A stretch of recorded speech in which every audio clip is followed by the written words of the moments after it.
Hello dear student, आज एक और इम्पोर्टेंट सेशन में आप सभी का स्वागत है। तो स्टूडेंट, आज के सेशन में हम पढ़ने वाले हैं पर्यावरण तथा पारिस्थितिकी से टॉप 20 क्वेश्चन को। देखिए, हम लोग ये जो 20 क्वेश्चन है उसके माध्यम से हम लोग जो थियरी सेक्शन है उसको भी कवर करेंगे। चलिए फिर देर न करते हुए शुरू करते हैं और देख लेते सबसे पहला क्वेश्चन हमारा कौन सा है।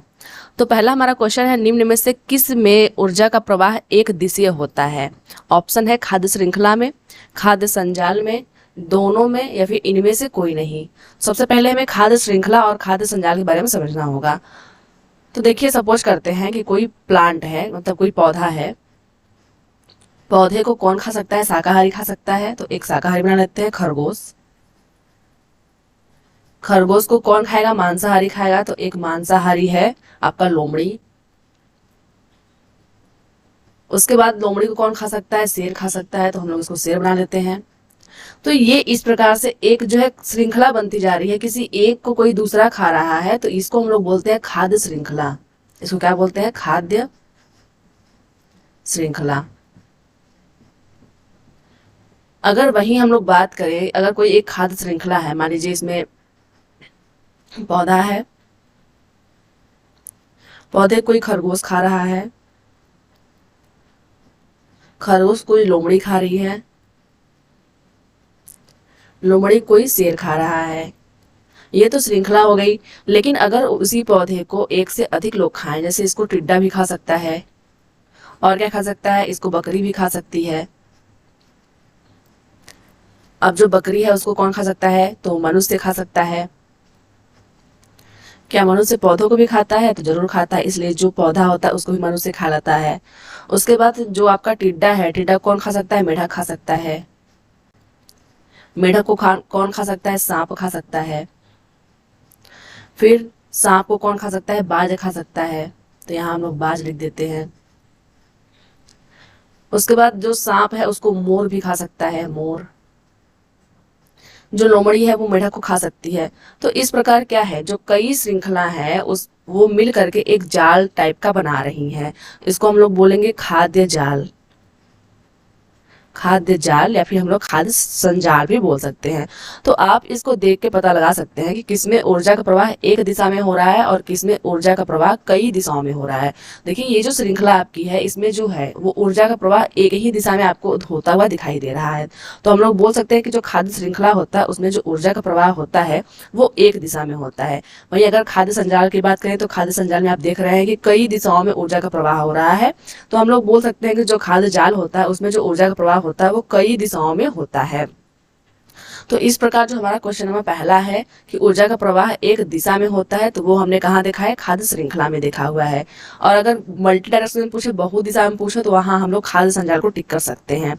तो पहले क्वेश्चन का पहला ही आंसर सही होगा। अगले क्वेश्चन की तरफ बढ़ते हैं। क्वेश्चन नंबर 2 हमारा है, निम्न में से कौन पारिस्थितिक तंत्र का उदाहरण है। देखिए, पारिस्थितिक तंत्र का मतलब होता है कि कुछ एनिमल्स पाए जाएंगे, वो किसी एक दूसरे एनिमल्स को खाते नजर आएंगे आपको, और ये लोग क्या करते हैं? पौधे पे भी डिपेंड रहते हैं। तो जो पारिस्थितिक तंत्र होता है उसमें जो आपके हैं पौधे भी होते हैं और कई सारे जानवर भी होते हैं।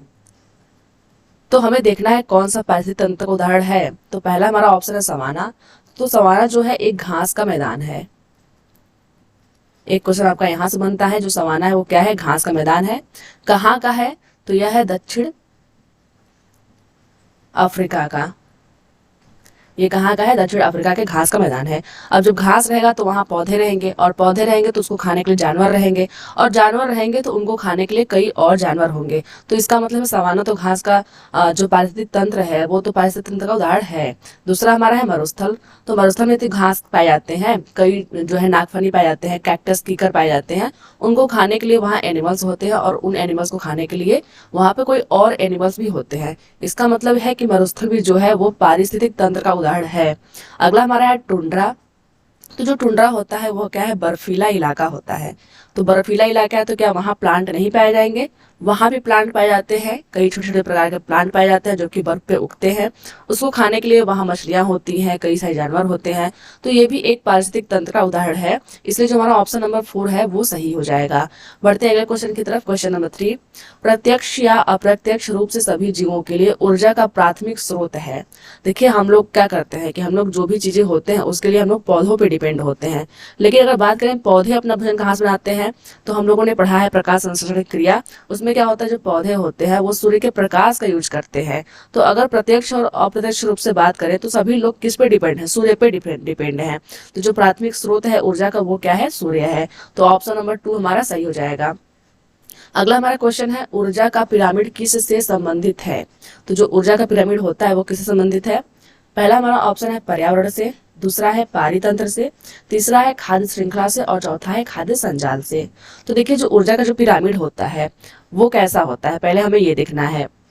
तो जो ऊर्जा का पिरामिड होता है वो, सपोज करते हैं कोई पौधा है, पौधे कोई एक जानवर खा रहा है, उस जानवर को कोई और जानवर खा रहा है। तो इस प्रकार क्या होता है, एनर्जी जो होती है वो ट्रांसफर होती रहती है।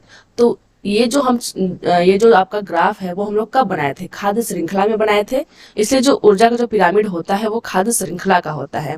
अगर यहाँ ऑप्शन में खाद्य संजाल दिया हुआ है तो खाद्य संजाल का कोई भी पिरामिड नहीं बनेगा, क्योंकि जो पौधा है उसको कोई और भी खाता है, इस पौधे को कोई और भी खा सकता है। तो आप इसका पिरामिड कैसे बनाओगे, इसका पिरामिड बन ही नहीं सकता है। तो इसलिए हम लोग बोलेंगे जो ऊर्जा का पिरामिड होता है वो खाद्य श्रृंखला से संबंधित होता है। तो आई होप कि आप लोगों को समझ में आ गया होगा।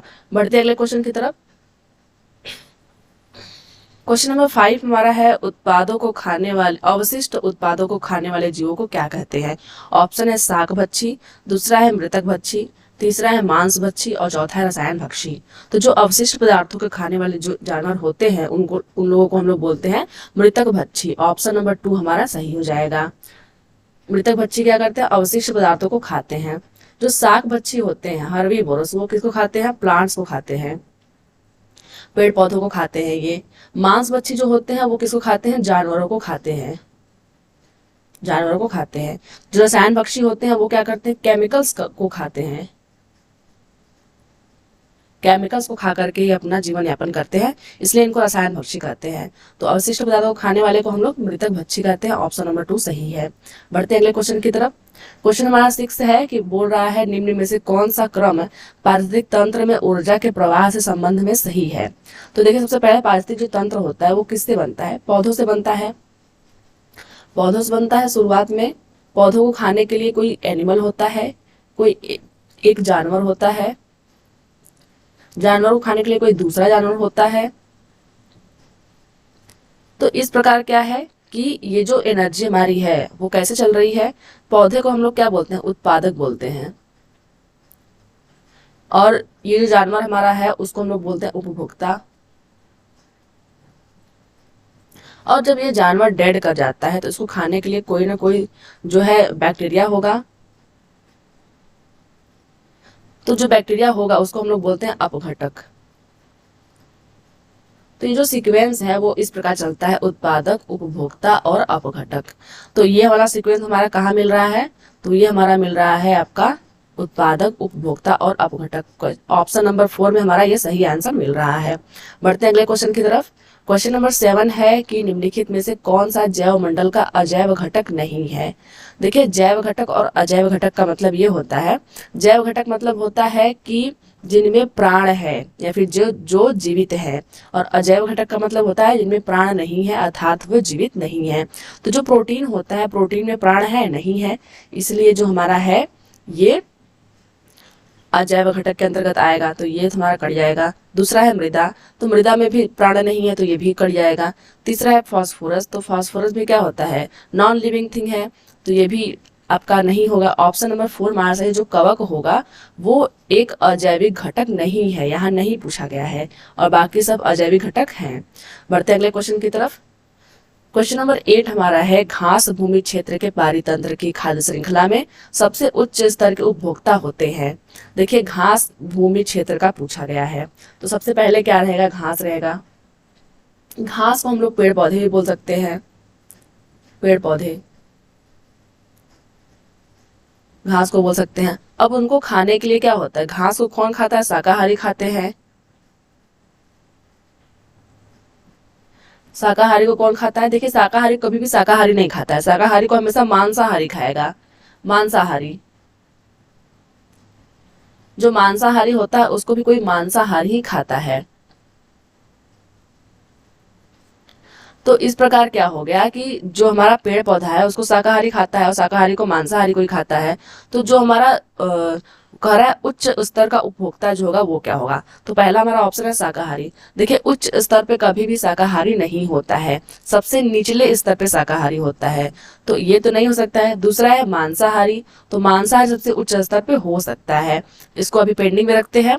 तीसरा हमारा है जीवाणु। देखिए जीवाणु कभी भी खाद्य श्रृंखला का पार्ट नहीं होता है, खाद्य श्रृंखला में वही होता है जब कोई एक जीव दूसरे जीव को खाते हैं। ये जो जीवाणु होता है वो खाद्य श्रृंखला के बाहर का जो है एलिमेंट है, क्योंकि जब जब ये मांसाहारी मरेगा तब इस जीवाणु द्वारा ये अपघटित किया जाएगा, तो इसलिए जीवाणु भी नहीं होगा। अगला है मांसाहारी या शाकाहारी। मांसाहारी तो हो सकता है लेकिन कभी भी उच्च स्तर पे शाकाहारी नहीं हो सकता है, इसलिए जो हमारा बेटर ऑप्शन है वो है ऑप्शन नंबर 2। खाद्य श्रृंखला के उच्च स्तर पे हमेशा मांसाहारी ही होता है। बढ़ते हैं अगले क्वेश्चन की तरफ। अगला हमारा है खाद्य श्रृंखला द्वारा घातक रसायनों की निरंतर बढ़ती मात्रा कहलाती है।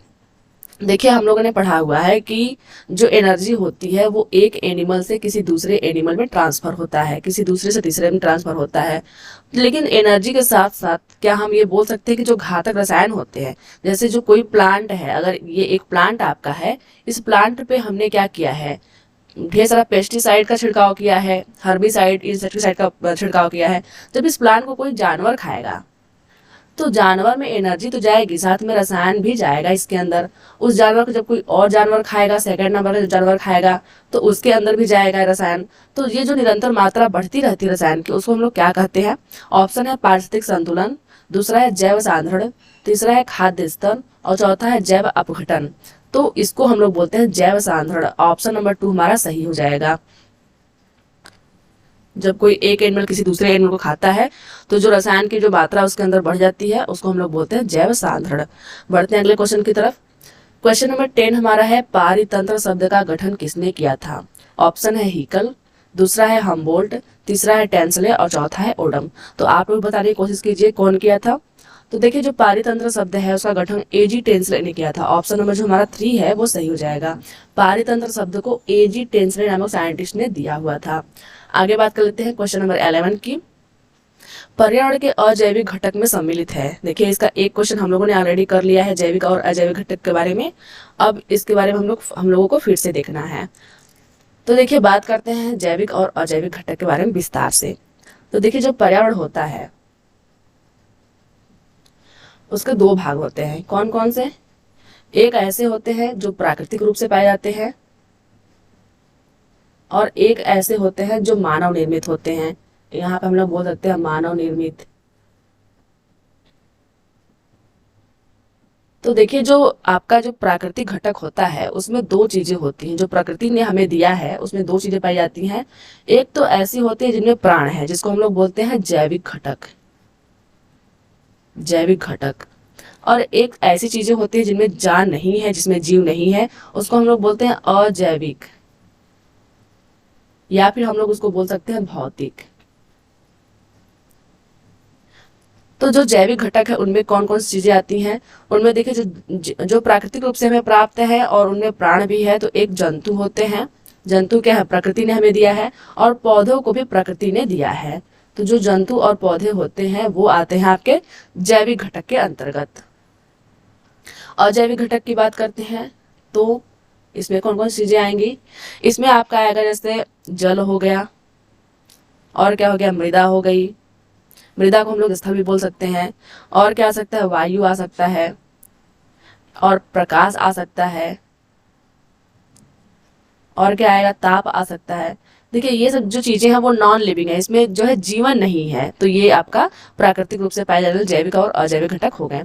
जो मानव निर्मित होते हैं, तो जितनी भी चीजों को मानव ने बनाया है वो, जैसे मान लीजिए इमारतें हो गई, और क्या हो सकते हैं? उद्योग हो सकते हैं,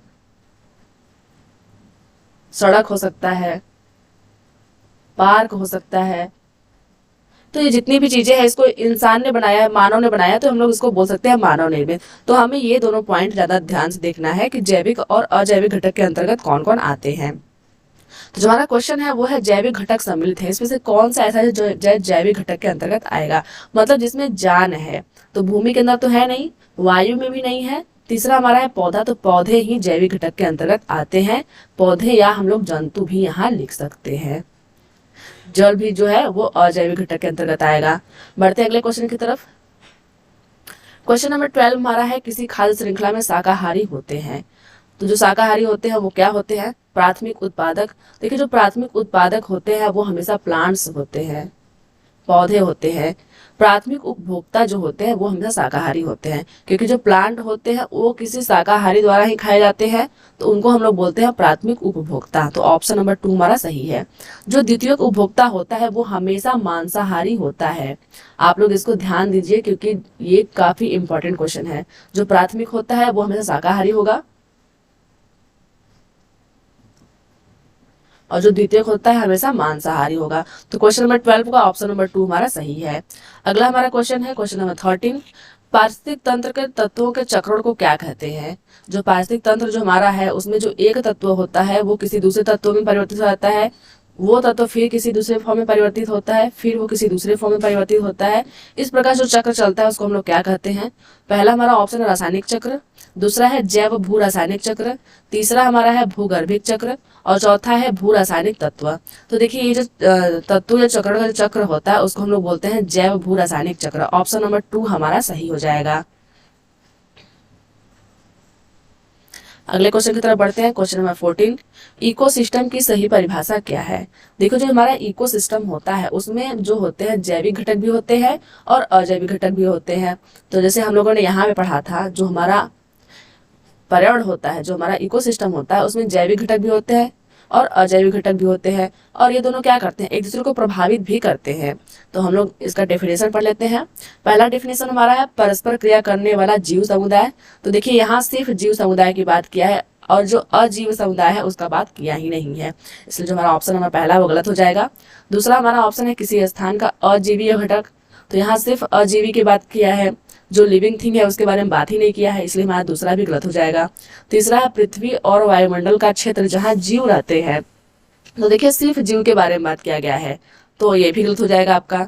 चौथा हमारा है जीव समुदाय और उसके वातावरण का संतुलित तंत्र। तो ये बिल्कुल सही है, जीव समुदाय भी है और उसका वातावरण भी है और संतुलित तंत्र भी है। तो ये ऑप्शन जो है आपका बेटर हो जाएगा, ऑप्शन नंबर 4 हमारा सही है। अगले क्वेश्चन की तरफ बढ़ते हैं। अगला हमारा क्वेश्चन है जब मोर सांप को खाता है, सांप कीड़ों को खाता है और कीड़े हरे पौधों को खाते हैं, तब मोर का पोषक तल क्या होगा। तो देखिए पहले हमारा क्या था, जो मोर था, मोर किसको खाया था, सांप को खाया था, और जो सांप था वो कीड़ों को खाया था, और जो कीड़ा हमारा है वो किसको खाया था, पौधों को खाया था। तो इसमें पूछा क्या गया है, मोर का पोषक तल कौन सा होगा। तो देखिए जो मोर का पोषक तल जो है, मोर कहाँ है, सबसे टॉप पे बैठा है, क्योंकि सबसे लास्ट में यही सांप को खा रहा है, सबसे टॉप पे है। तो हम लोग पढ़ लेते हैं प्राथमिक उपभोक्ता। तो जो प्राथमिक उपभोक्ता है वो कौन सा होगा, वो हमारा होगा कीड़ा। तो हम लोग यहाँ पर लिख लेते हैं जो हमारा कीड़ा है, कीड़ा जो है वो क्या है, प्राथमिक उपभोक्ता है। दूसरा है अंतिम अपघटक। देखिए जो है पोषक तत्व जो तल होता है उसमें कभी भी अपघटक तो आते नहीं है, इसलिए ये तो होगा नहीं। तीसरा हमारा ऑप्शन है प्राथमिक अपघटक, तो वो ये भी नहीं होगा। चौथा हमारा है खाद्य पिरामिड के शीर्ष पर, ये बिल्कुल सही ऑप्शन है। जो हमने ये खाद्य पिरामिड बनाया है उसके ये बिल्कुल शीर्ष पे है, शीर्ष पे है, इसलिए हम लोग इसको बोलते हैं टॉप कंज्यूमर। आगे बढ़ते हैं। अगला हमारा क्वेश्चन है निम्न में से कौन सर्वाधिक उत्पादक पारिस्थितिक तंत्र है। देखिए सर्वाधिक उत्पादकता का मतलब ये होता है कि कोई ऐसा पारिस्थितिक तंत्र जहाँ पे जो प्लांट और एनिमल की जो संख्या है वो सबसे अधिक पाई जाती है। यहाँ प्लांट भी अधिक होंगे और उसको कंज्यूम करने के लिए एनिमल भी अधिक होंगे। तो देखिए प्लांट कहाँ सबसे अधिक होते हैं, प्लांट अधिक होते हैं उष्णकटिबंधीय वर्षा वन में। ये जो हमारा पृथ्वी है इसका जो आपका 0 डिग्री होता है, 0 डिग्री से नॉर्थ और साउथ जो कर्क और मकर रेखा होती है उसके जो बीच का जो क्षेत्र होता है इसको हम लोग बोलते हैं उष्णकटिबंधीय वाला क्षेत्र। तो यहाँ क्योंकि यहाँ काफी ज्यादा बारिश होती है, तो बारिश होगी तो प्लांट अधिक उगेंगे और प्लांट अधिक रहेंगे तो उनको खाने के लिए एनिमल्स भी अधिक रहेंगे। तो जो हमारा ऑप्शन नंबर 4 है वो सही हो जाएगा। उष्णकटिबंधीय वर्षा वन जो होती है वो सर्वाधिक उत्पादक पारिस्थितिक तंत्र है।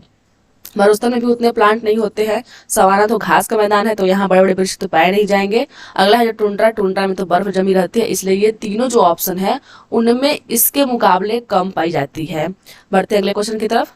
क्वेश्चन नंबर 70 है, निम्नलिखित में से पृथ्वी पर कौन सा पारिस्थितिक तंत्र सबसे बड़ा है। देखिए, जो पारिस्थितिक तंत्र होता है वो कितना बड़ा और कितना छोटा हो सकता है, पहले हमें ये समझना है। तो जो पारिस्थितिक तंत्र होता है वो आपका एक बूंद से लेकर एक जो है समुद्र तक, एक बूंद से लेकर के एक समुद्र उतना बड़ा हो सकता है। एक ड्रॉप उतना बड़ा भी हो सकता है, और कितना बड़ा हो सकता है, एक समुद्र उतना बड़ा भी हो सकता है। तो यहाँ सबसे छोटा ये हो सकता है, सबसे बड़ा ये हो सकता है।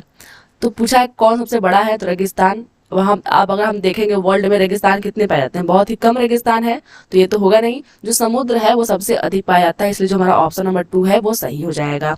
वन भी अधिक मात्रा में नहीं है, तो इसलिए ये भी नहीं होगा, और कृषि भूमि भी अधिक मात्रा में नहीं है, तो ये भी नहीं होगा। सबसे बड़ा पारिस्थितिक तंत्र कौन सा है, समुद्र है।